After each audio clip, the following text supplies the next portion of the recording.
Your waifu and husbando matters. Probably something you'd never hear coming out of another weeb's mouth, but it's true. It's true for you. It doesn't mean you matter or anything. Moron. In our wonderful world of anime and manga, us weebs are spoilt with cute anime girls and boys that we slowly develop an emotional reaction to, and even a full-on obsession. Some people may shame this action because, oh, you need to really start liking real people and develop parasocial relationships with celebrities because then you'll be socially accepted. But don't worry, we don't shame on the Kaibaka channel, unless you are into that, because I have this OnlyFans idea that's aimed to just degrade. So in today's video, I want you, yes you, fucker that's watching this video, to think about all the characters you've come across, and whether these characters hold a deeper meaning towards the people we are, or revealed how perverted we can be. I mean, it's not a crime to be like this. I mean, it's just recognizing that some tastes just need no further explanation. So join me, cultured weebs, as we uncover the truth of why your waifu and husbando actually matter. To you again. I'm not saying anything about you, fucking weeb. So a few days ago, I got really bored and just hearing that, it's wow, shocking news, I was bored, wow. And started watching tier list videos, and more specifically waifu tier lists, because I needed my taste to be validated. And the more I watched these kinds of videos, the more I started to notice a kind of pattern. When making a tier list, we obviously have our favorites that land up in the S tier, while the less attractive options may land in the A or B or C tiers and so on. But then I kind of started to question, why? Why do certain characters have this unique charm that makes us want to put them in such high regard, while others may have similar qualities but lack that overall recognition? Well, to explain this idea in a simple way, I'm going to introduce a system that can help understand this phenomenon by sorting such characters. Not the Hogwarts style, but all according to the way we feel towards them. Introducing the waifu pillars. Shh, I'm totally not copying that idea from Demon Slayer with that name, okay? Shh. So there are 3 different pillars. Each of these pillars meant to signify importance or intrigue towards different characters in relation to how we feel towards them in our hearts or with our... It's not meant to be something that's supposed to be set in stone, but these picks can drift towards different pillars. So, I'll just shut up and get to the first pillar, okay? Starting the trio is the Dream Pillar. The Dream Pillar is where most of your waifus and husbandos live, as they're the whole package and the absolute definition of what we'd want in a waifu or husbando. They encapsulate everything we'd want in real life, and most probably there are more than just one pick. The only problem with this pillar is that they're too goddamn perfect. Let's use an example from a recent series in the form of Chizuru Mitsuhara from Rent-A-Girlfriend. Chizuru is presented as this perfect girlfriend, being caring, cute, thoughtful, and simply being built different in all the right ways. But does a person like Chizuru actually exist in real life? Well, maybe, but getting their OnlyFans won't get you their attention. The Dream Pillar is meant to serve as something we see as the very best. And most of the time the best is simply out of our reach or just unrealistic as fuck. However, that doesn't mean you should just abandon this character entirely. You see, the Dream Pillar helps to set a sort of goal for yourself. That husbando or waifu is important to you for a reason, and creates a mindset that could be very beneficial to you. So what if you actually want to impress someone like Chizuru, for example?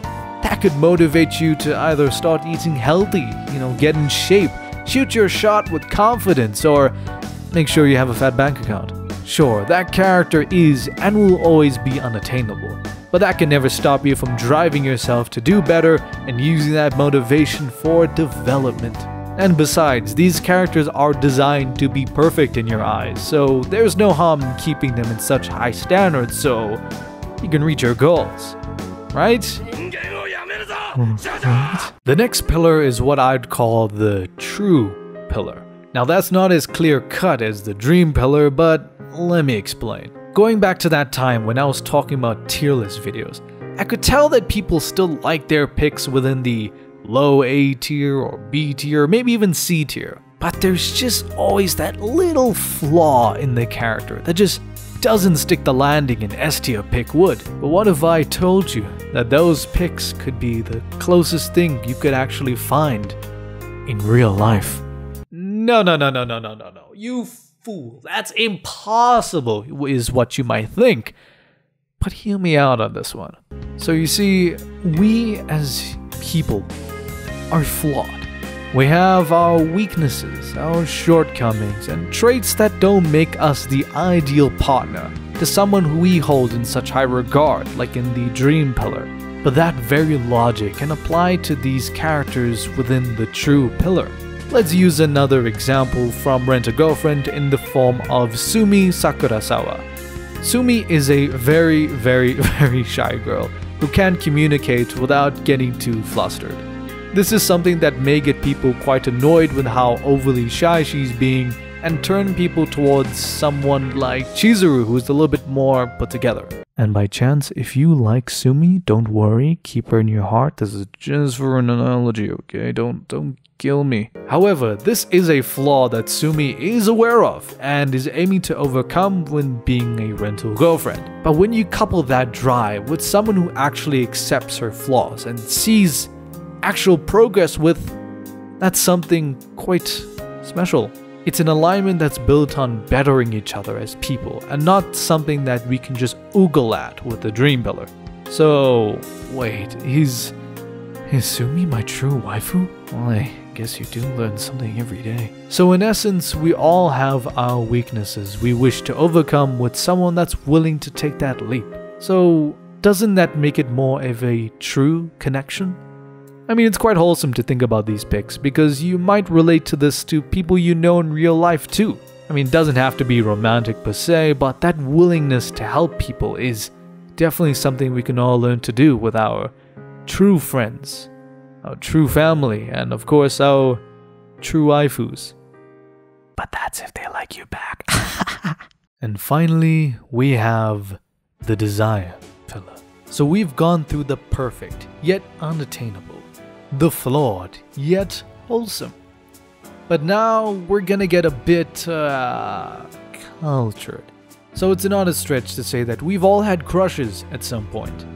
But soon enough those crushes fade away and a new one can emerge from it. Well, that is the essence of the desire pillar, where we see a character inherit qualities we really like, but lack the staying power a dream or true pillar might have. But that doesn't mean that when we see this character, we don't feel anything. Maybe it's the way they present themselves to others.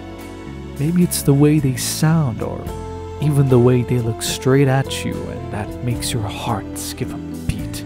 There's something about them that makes you want them. But of course, the dopamine rush has passed. You've realized that yanderes aren't a good long-term pick, and they've murdered your therapist, so get the hell out of there! The desire pillar is interesting because it's not meant to just objectify a character based on a single trait, but more so to understand what you like and what you find attractive. They serve sort of as a benchmark, where either your desires or interests are tested directly in whether you actually like this character, or you just want to take this character home and just ask them to build more Legos with you, of course. Plus, once these desires have gone, it'll definitely help you in the long run, so it constantly means you're learning more about yourself and what you'd actually want in a waifu or husbando. Besides, these are drawings at the end of the day, so it's okay to get horny on main.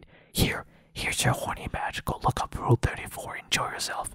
So I know I've blurred the line between our interest in characters and real people, but that's very much the case when it comes to picking our waifus according to our real-life tastes. Or another reason entirely. You're able to use these feelings to strive for something or someone that seems out of your league, but your innate drive is what keeps you going towards them. Maybe there's someone you can instantly admire, but that desire fizzles away like most crushes because you just weren't that into them.